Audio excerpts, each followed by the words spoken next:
IPL এর মাঝপথে ৬ কোটি রুপিতে মুস্তাফিজুর রহমানকে দলে ভিড়িয়েছে দিল্লি ক্যাপিটালস।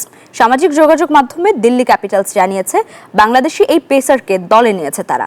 এছাড়া আইপিএল এর ওয়েবসাইটে দেয়া এক বিবৃতিতে জানানো হয়েছে ৬ কোটি রুপিতে মুস্তাফিজকে দলে নিয়েছে দিল্লি, যদিও নিলামে তার ভিত্তি মূল্য ছিল ২ কোটি রুপি।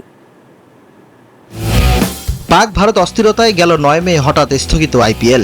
দেশে ফিরে যান অনেক বিদেশি ক্রিকেটার।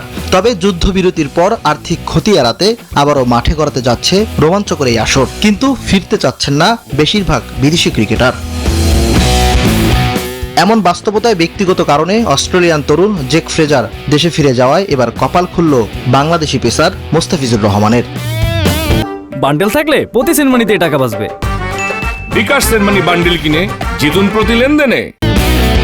৬ কোটি রুপির বিনিময়ে দিল্লি ক্যাপিটালস দলে ভিড়িয়েছে কাটার মাস্টারকে, অথচ মাত্র কয়েক মাস আগেই মেঘা নিলামে কোনো দলই আগ্রহ দেখায়নি মুস্তাফিজকে নিয়ে, যখন তার ভিত্তিমূল্য ছিল মাত্র ২ কোটি। নিজের বৈচিত্র্যময় বোলিং দিয়ে আইপিএলে বারবার নিজের যোগ্যতা প্রমাণ করেছেন মুস্তাফিজ। কাটার, স্লোয়ার, ইয়র্কার সব মিলিয়ে আইপিএলে ৫৭ ম্যাচে তার উইকেট ৬১। হায়দ্রাবাদ, মুম্বাই, রাজস্থান ঘুরে ২০২২ ও ২০২৩ মৌসুমে দিল্লির হয়েও খেলেছিলেন ফিজ। আইপিএল প্লে অফের লড়াইয়ে ফিজের এই ফেরা হতে পারে টার্নিং পয়েন্ট। পয়েন্ট টেবিলের মাঝামাঝি থাকা দিল্লি এখন প্লে অফের লড়াইয়ে টিকে থাকতে মরিয়া। ডেথ ওভারে বোলিং দুর্বলতা দূর করতেই মুস্তাফিজ হতে পারেন তাদের নির্ভরতার প্রতীক।